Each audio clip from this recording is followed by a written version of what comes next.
session on financial inclusion programs, we have Mr. Sushil Manoj, who is Chairman and Managing Director of Small Industries Development Bank of India, who will share his wide experience in banking and financing and the industrial sector of India. Of his 32 years experience, he spent 28 years in VIII Bank, where he was Executive Director of VIII Bank Limited, and prior to that he was a Managing Director and CEO of VIII Capital Market Services.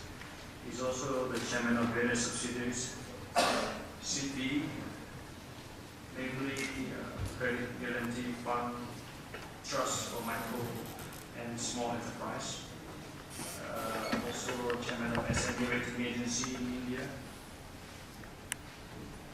India SME Technology Services, CP Venture Capital Limited, India SME Asset Construction, also the Chairman of SME Rating Agency. So we have quite a few things in common, Mr. Manoj.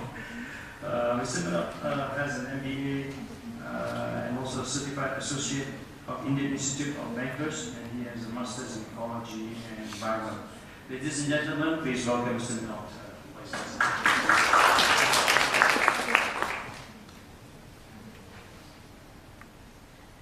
Thank you very much. You had I hope the happiness of this excellent lunch is not going to waste after this session. Normally, financial inclusion is for those, where we are trying to include the people who have empty stomachs. And now discussing it on a full stomach, I hope you're not going astray. Now, as you saw from the last session also, that the cost, environmental cost, is higher than the profits which we are making. And even the profits which we are making are also not getting redistributed very well. In fact, the financial inclusion program is primarily meant to see all the members, as well as FIA members. I would like to introduce you our agency. We are two national. For your information, we are registered in 1999. Okay, 1998 we start operation in 1999.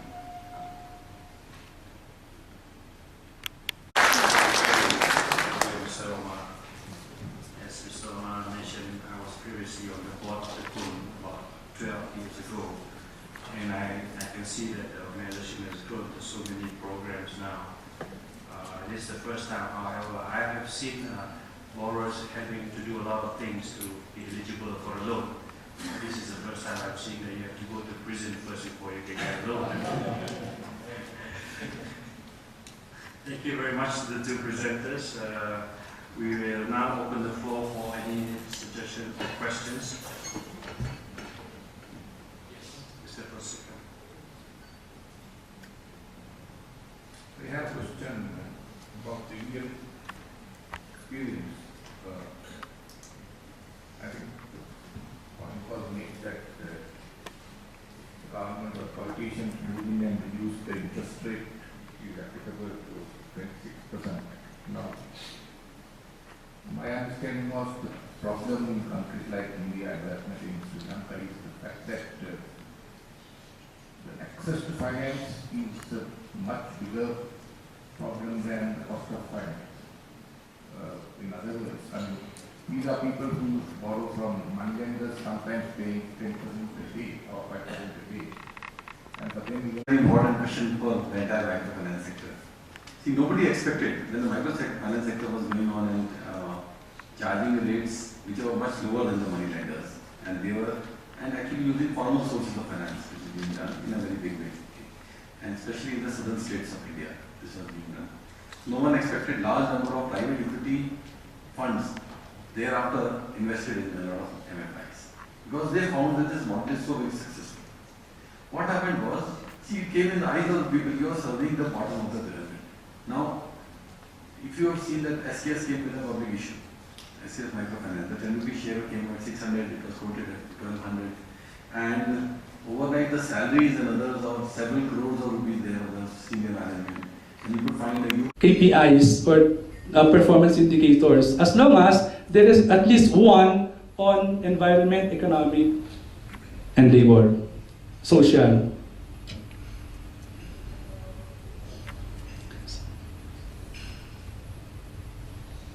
Performance indicators, maybe we can read this very fast, communicates performance and results. Performance is considered here to be the ability to track changes over time and outcomes achieved as a result of an organization's actions. So you don't need to worry because you can measure what you need to measure, what you intend to measure. So for the environment indicators, we have the following.